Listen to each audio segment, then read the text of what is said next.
भगवान की भक्ति प्राप्त कब होती है? जब हम शोक और भय से मुक्त होते हैं। और उससे पहले हमें होना पड़ता है साक्षात्कार। तो साक्षात्कार कब हो सकता है? जब पूर्ण साक्षात्कार, ब्रह्मेति परमात्मे भगवान इति शब्दते, के ब्रह्म ज्योति परमात्मा और अंतिम अवस्था है भगवान, साक्षात स्वयं भगवान, प्रत्यक्ष और शब्द। ये बहुत ही महत्वपूर्ण है, क्योंकि भगवान की भावना क्या है, भगवान क्या है, भगवान की इच्छा क्या है, ये सब कुछ समझना ही साक्षात्कार है, पूर्ण साक्षात्कार। सिर्फ मैं आत्मा हूँ और कोई परम सत्य है और संसार दुख है, ये भौतिक संसार दुखालय है, इतना समझना पूर्ण साक्षात्कार नहीं है। ये भी समझना साक्षात्कार है कि भगवान की इच्छा क्या है, ये किस इच्छा से बना हुआ है संसार। दुख तो समझ में आ जाता है दुख क्यों है, मगर ये समझना जरूरी है। इसलिए हम देखते हैं मुस्लिम है, क्रिश्चियन है और बहुत सारे और भी रिलीजन है तथाकथित, मगर वहाँ पर भोक्ताराम जगतपशाम सर्वलोक महेश्वरम सुहदम सर्वभूतानाम ज्ञात्वम माम शांति मिच्छति, वहाँ पर शांति नहीं है, न सुखम न पराम गति। देखो वहाँ पर सुख शांति परम गति भी नहीं है, क्योंकि वहाँ अस्पष्ट ज्ञान है, अस्पष्टता है ऐसा। इसलिए गुरु महाराज जब एक प्रवचन में बता रहे थे कि भगवान श्री कृष्ण गीता में क्या कहते हैं कि जो तुम देख रहे हो वो कुछ सत्य नहीं है, यानी हम जो देख रहे हैं संसार के अंदर वो सत्य नहीं है। सत्य बताने के लिए भगवान श्री कृष्ण स्वयं आए थे, है ना। भगवान आए यहाँ पर और स्पष्ट ज्ञान दिया, हम आत्मा है, हम शरीर नहीं है, आत्मा के स्वामी कौन है और क्यों वही है, उनके समान और भी कोई है तो कि नहीं है, मतलब परतरम नान्यत। और भगवान ने लौकिक और अलौकिक दोनों प्रकार का ज्ञान दिया, क्योंकि हम सब अभी भौतिक शरीर में हैं तो लौकिक चेतना में भी है, रोटी कपड़ा मकान बहुत सारी व्यवस्था होती है यहाँ पर, और आसक्तियाँ भी होती है। और भगवान ने ये सब चीज़ों का ज्ञान दिया कि कैसे व्यवस्था होनी चाहिए भौतिक संसार के अंदर, किस प्रकार का मैनेजमेंट होना चाहिए, किस प्रकार से हमें प्रयास करना चाहिए रोटी कपड़ा मकान के लिए। एक कृत्रिम पद्धति है, एक है वैदिक पद्धति, है ना। तो किस प्रकार से हमें करना चाहिए, सब कुछ भगवान ने ज्ञान दिया। और किस प्रकार इस भौतिक संसार से हमें वापिस भगवत धाम जाना है, इसके बारे में भगवान ने बताया। तो ये सब कुछ समझना क्या है, वैराग्य। इसलिए कहा गया है वैराग्य विद्या निज भक्ति योगा। भक्ति से, भक्ति की विद्या से ही वैराग्य आता है। तो भक्ति किसकी की जाती है, ब्रह्म ज्योति की, परमात्मा की नहीं, भक्ति होती है भगवान की, भगवान इति शब्दते। क्योंकि भगवान की भक्ति इसलिए की जाती है क्योंकि भगवान कुछ कह रहे हैं, हमें उनका कुछ अनुसरण करना है, पालन करना है। सिर्फ अपने एक मानसिक चिंतन के द्वारा हम लोग इस भौतिक संसार के अंदर सफल नहीं होते। इसलिए हम देखते हैं मुक्ति भुक्ति सिद्धि कामी सकले अशांत, कृष्ण भक्त निष्काम अतएव शांत। क्योंकि वो भगवान के शब्दों को गंभीरता से लेता है ना, भगवान क्या कह रहे हैं वो बहुत ज़्यादा महत्वपूर्ण है। इसलिए जो लोग तथाकथित वैराग्य लाते हैं फिर हम लोग तो निराकार की उपासना करते हैं, या फिर हम तो इसको मानते उसको मानते, लोग ऐसे प्रचार कर रहे हैं लोग, मगर वो इतना प्रभावशाली नहीं है जितनी भक्ति प्रभावशाली है। क्योंकि भक्ति के अंदर हम लोग समर्पित होते हैं भगवान को, उनके भक्तों को, है ना।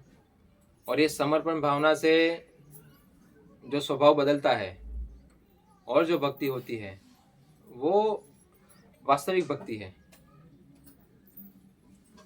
इसलिए हम सब एक प्रकार से काफ़ी भाग्यशाली है, क्योंकि हम लोग अभी श्रील प्रभुपाद की कृपा से भगवान को समझ रहे हैं, भगवान कौन है वो भी समझ रहे हैं, भगवान क्या पसंद है ना पसंद है वो भी समझ रहे हैं, है ना। और किस वातावरण में हम लोग होने चाहिए, अनुकूल संकल्प प्रतिकूलेश वर्जनम। तो ये अनुकूल वातावरण में रहना, प्रतिकूल को त्यागना, यही वैराग्य है। तो और ये वैराग्य से क्या होगा, ये भौतिक शोक और भय से हम मुक्त होते हैं। हम देखते हैं आज आधुनिक समाज के अंदर लोग इतना प्रयास कर रहे हैं, अथक प्रयास कर रहे हैं, ये भय इनका पीछा नहीं छोड़ रहा है। हर दिन लोग सोचते हैं मैं इतना पैसा कमाऊंगा, इतना ये करूंगा वो करूंगा, है ना। वो डिपेंड है एक तथाकथित वस्तुओं के ऊपर, है ना। पैसा बहुत जरूरी है, वो बहुत जरूरी है, कर्तव्य जरूरी है, तथाकथित कर्तव्य, ठीक है। क्या कर्तव्य, उसके सामने कोई व्यक्ति मरेगा और कहाँ जाएगा, नरक जाएगा, ये कर्तव्य है, भौतिक कर्तव्य। तो लोग इसके लिए बहुत मेहनत कर रहे हैं, मगर हम देखते हैं कि उनके मृत्यु के समय उनके परिवार के लोग उनके पास में नहीं होते। बड़े बड़े बिजनेसमैन का आ रहा है, रेमंड, फिर कौन थे वो,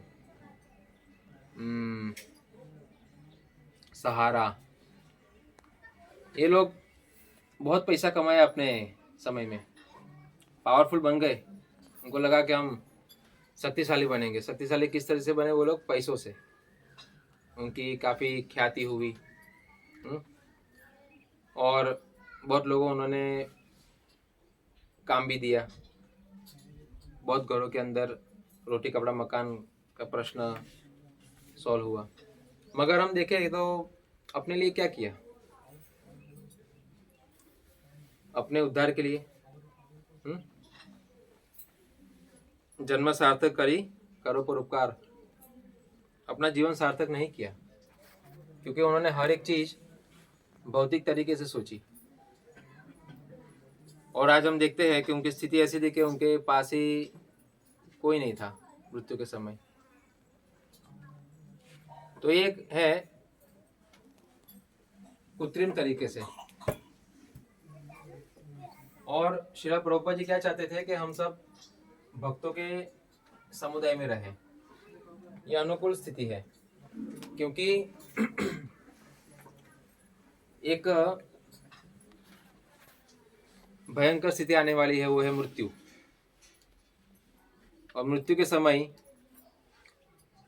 जो मैंने अनुभव किया है कि बहुत ही जरूरी है भक्तों का संग, क्योंकि वो जो स्थिति रहती है वो स्थिति बहुत ही भक्तों के संग के बिना विपरीत होती है। बहुत ही यानी ज़्यादा हमने भक्ति की है, बहुत ही स्ट्रांग, तो अलग बात है, हम खुद स्मरण कर सकते हैं। मगर अगर हम लोग अभी भय और शोक हमारा दूर नहीं हुआ, अभी भी है, तो वो बहुत ही कठिन समस्या है ना।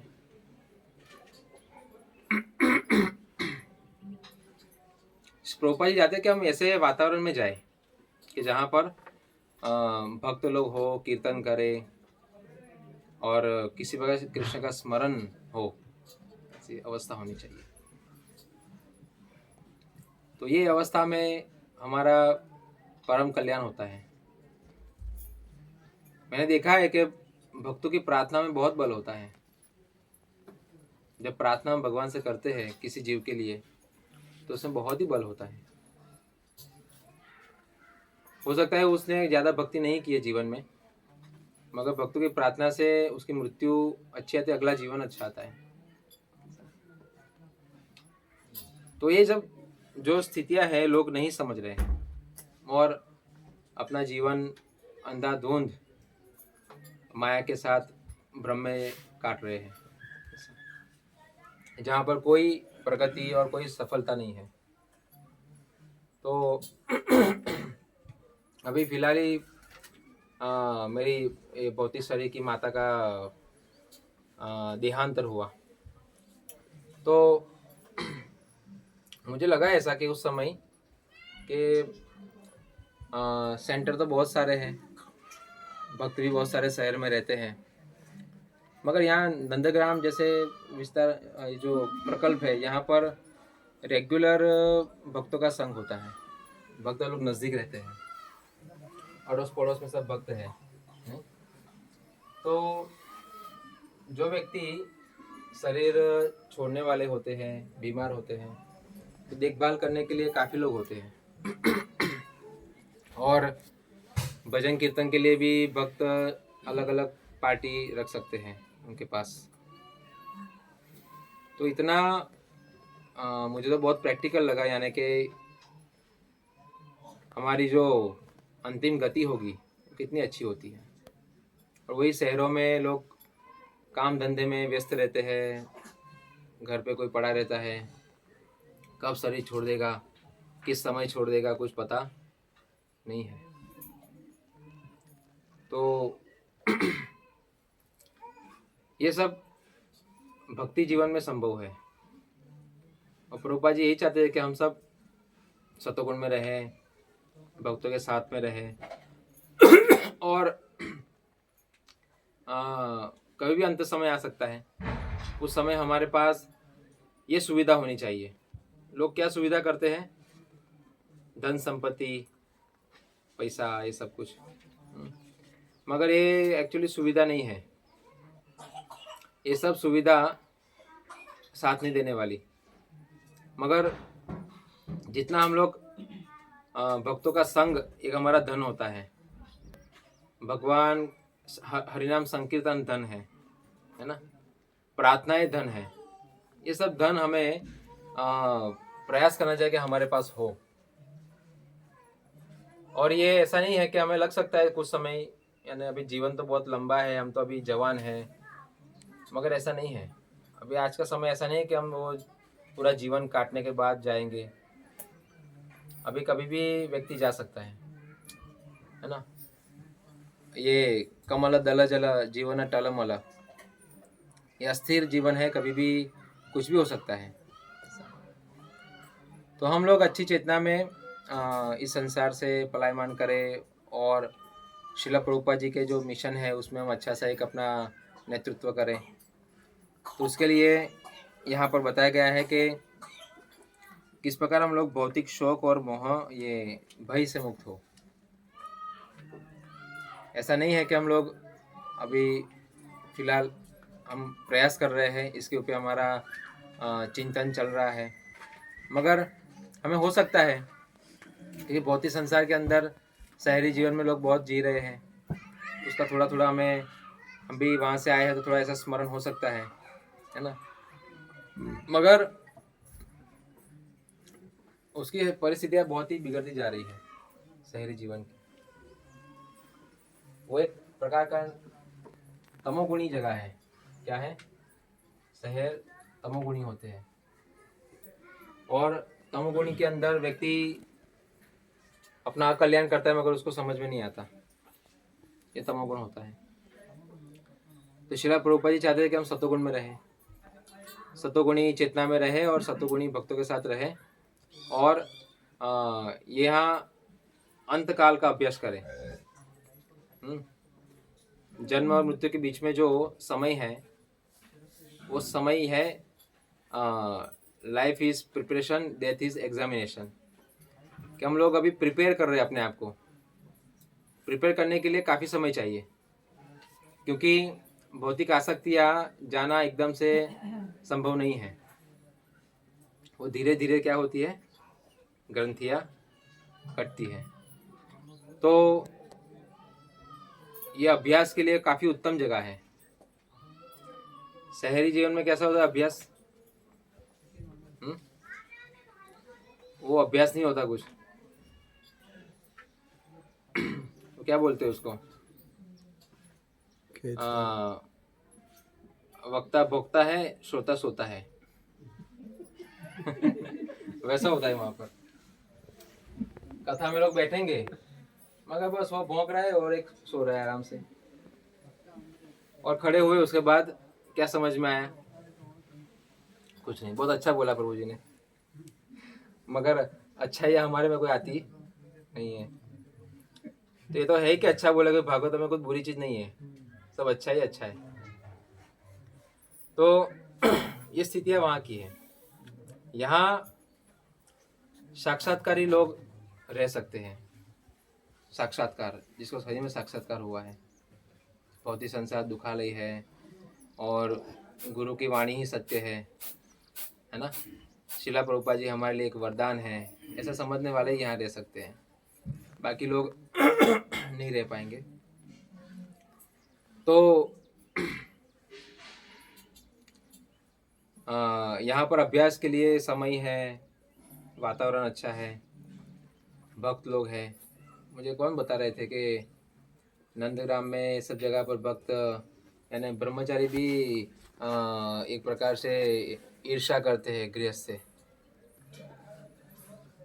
ब्रह्मचारी गृहस्थ से ईर्ष्या नहीं कर सकते, मगर यहाँ बोले यहाँ काफ़ी अच्छी साधना हो रही है, जपा रीडिंग नहीं, कितना प्रेरणादायी है। और शहर में हम देखते हैं तो अभी तक तो पूरा भागवतम भी नहीं पढ़ पाए। यहाँ चैतन्य चरितामृत 2-3 बार शायद चल रहा होगा सबका, भागवतम भी काफ़ी बार पढ़ लिया होगा। मगर शहरी जीवन में देखते हैं तो कलेक्शन पूरा होता है घर में, प्रभुपाद की सब बुक्स हमारे पास है, मगर यहाँ अभी गीता भी पूरी नहीं हुई और जपा भी जैसे जैसे होते हैं। तो कितना अच्छा यहाँ पर एक अवसर है कि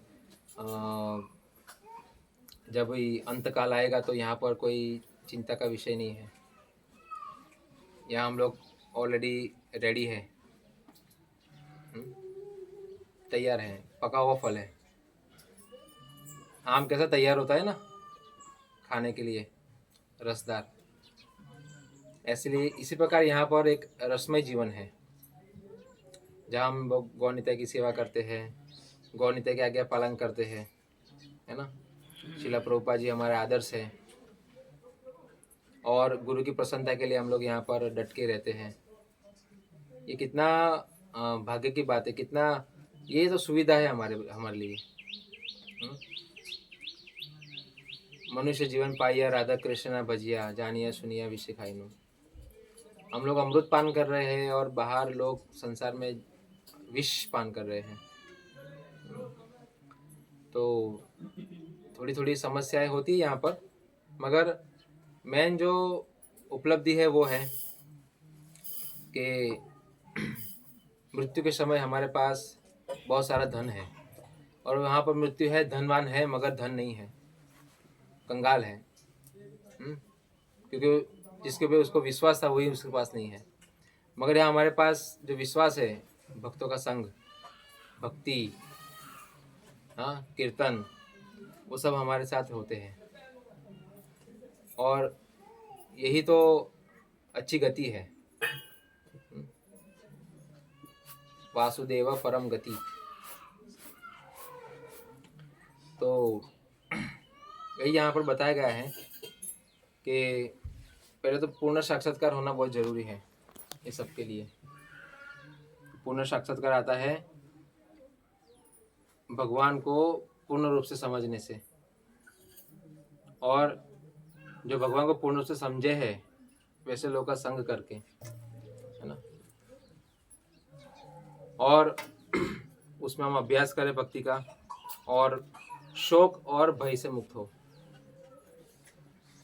शोक, हमारे शोक एक ही होता है कि भक्तों का संग नहीं है, और भय भगवान का विस्मरण, यही है। ये दो चीज़ हमें प्राप्त करनी चाहिए, भक्तों का संग और भगवान का स्मरण। और इससे हम लोग क्या बोलते हैं, शक्तिशाली होते हैं, स्ट्रांग, पावरफुल। तो पावरफुल बनने के लिए हमें ये दो चीज़ की आवश्यकता है। बहुत सारे लोग हैं पावरफुल, तपस्या करते हैं, वैराग्य पालन करते हैं। अभी नवरात्र चल रहे हैं तो लोग बहुत ही एक टाइम खाएंगे या फिर फल खाएंगे। मगर ये सब कैसा है, ये ओरिजिनल वैराग्य नहीं है। ये सब एक कर्मकांड, और बस किसी को दिखाने के लिए मैं तपस्या कर रहा हूँ, देखो मैं पापी नहीं हूँ, देखो मैं नास्तिक नहीं हूँ, दिखाने के लिए। मगर भगवान की बात जब माननी होती है तो लोग आगे पीछे हो जाते हैं। मगर सही तपस्या और साधना वही है, भगवान की बात मानना, स्वीकार करना।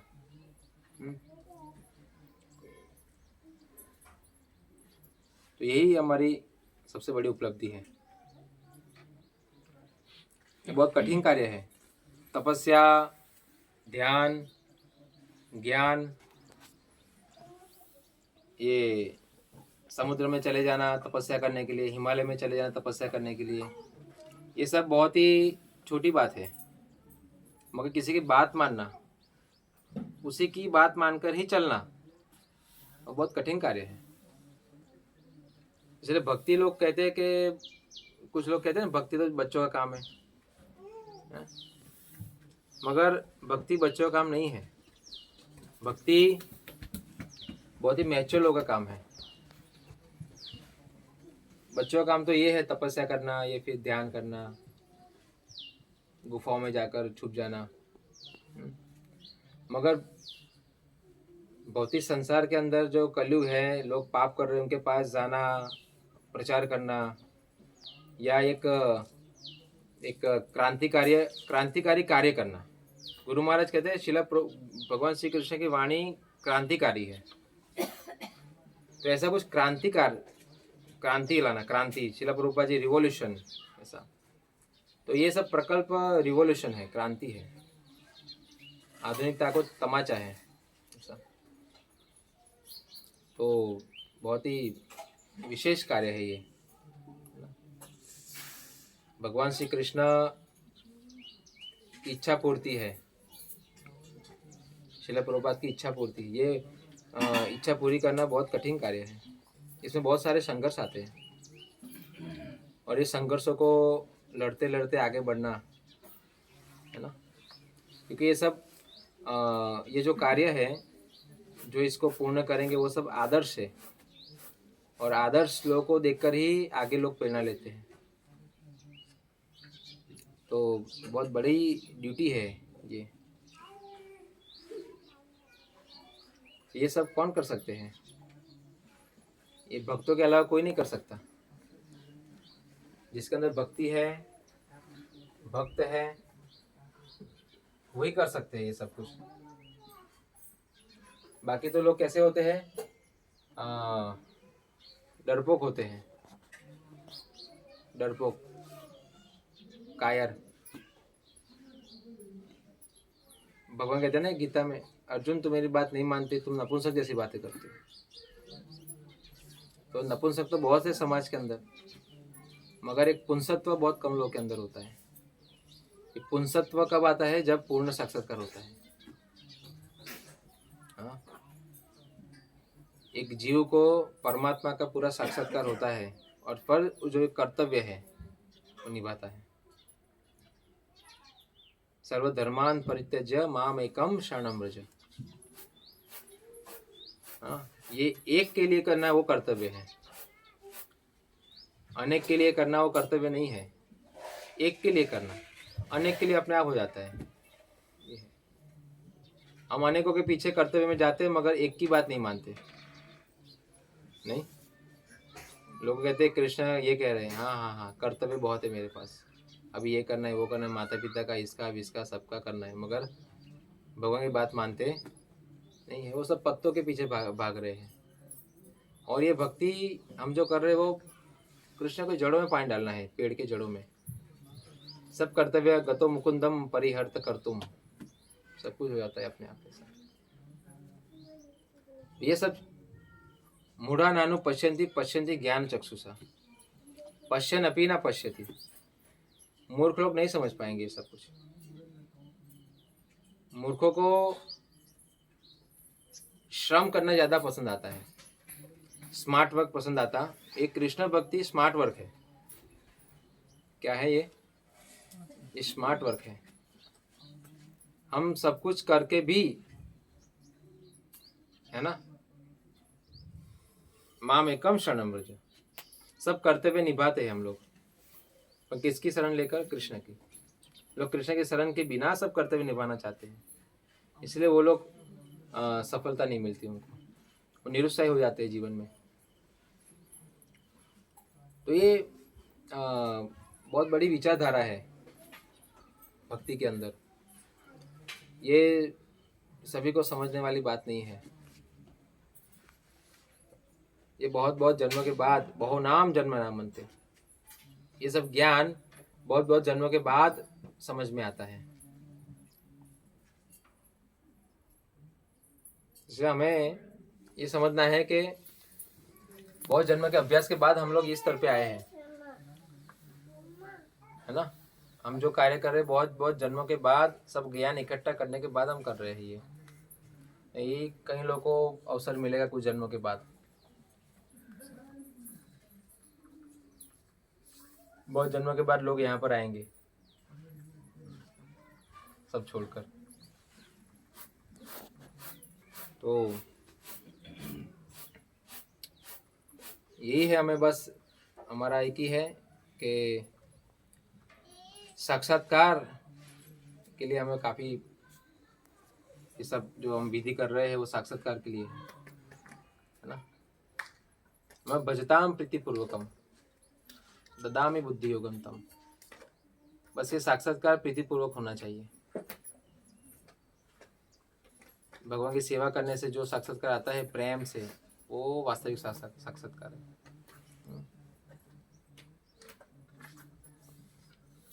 ठीक है, हरे कृष्णा।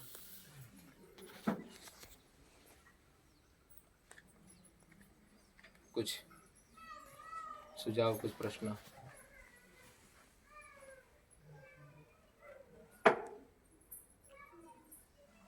आप आदिवासी इलाके में प्रचार करते हैं, नंदुरबार आसपास, वहाँ पे बहुत लोग देवी देवताओं की उपासना, भूत प्रेत की उपासना, या क्रिश्चियन मिशनरीज, ऐसे कई प्रकार के चैलेंजेस फेस करते हैं।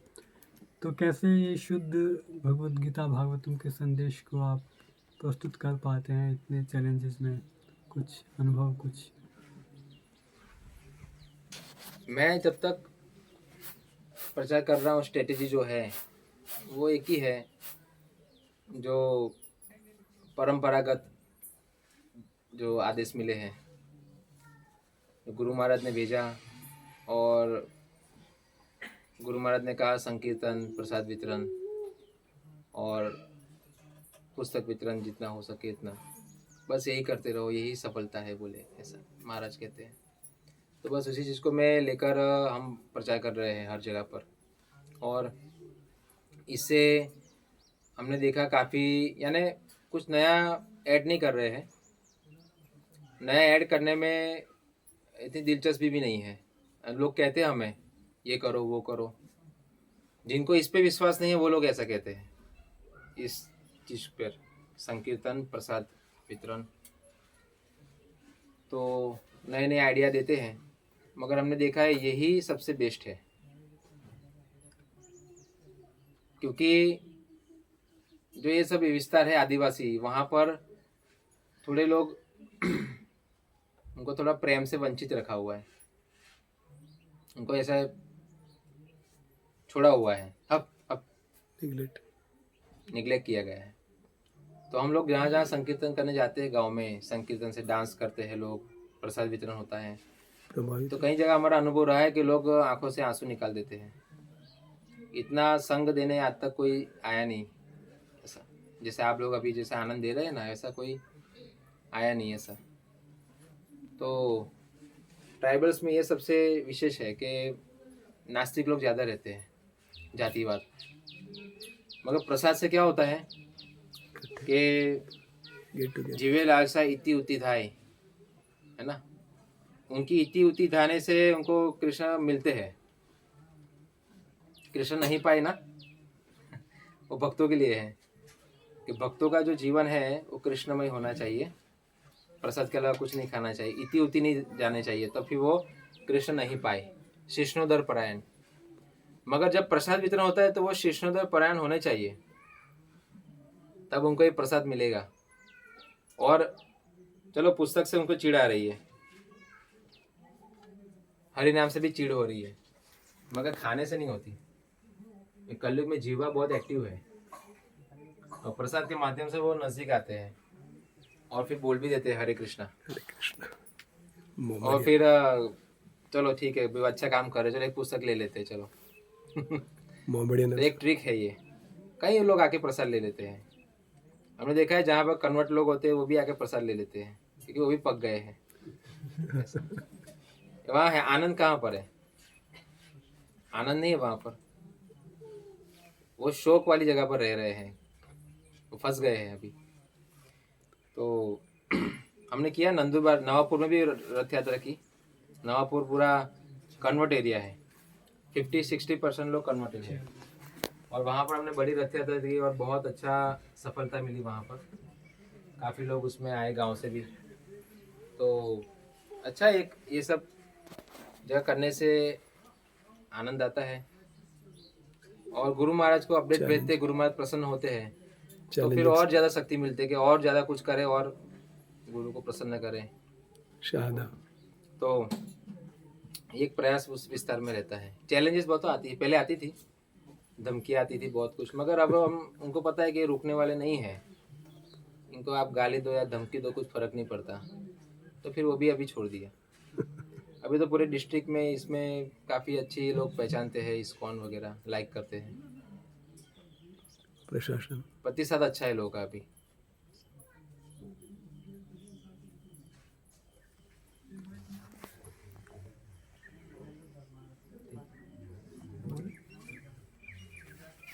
बोले बोले बोले कोई भी सवाल पूछिए। प्रभु जी, ये जैसे इस्कॉन में अधिकतर तो क्या होता है, शहरों में प्रचार होता है, बड़े बड़े शहरों में, और वहाँ पर लोगों को अभ्यास भी होता है मोटी मोटी पुस्तकों को पढ़ने का। तो वहाँ पे पुस्तक वितरण करना और ग्रामीण क्षेत्र में पुस्तक वितरण करना, तो ये तो थोड़ा एक अलग इसमें जैसे आपने बताया संकीर्तन और प्रसाद तो आप कर ही रहे हैं, लेकिन ग्रामीण क्षेत्रों में प्रचार करने में एक बड़ी चुनौती जो दिखती है कि लोग इतना पढ़े लिखे ही नहीं है। मान लीजिए कई बार अक्षर ज्ञान भी अगर होता भी है तो अल्प मात्रा में होता है।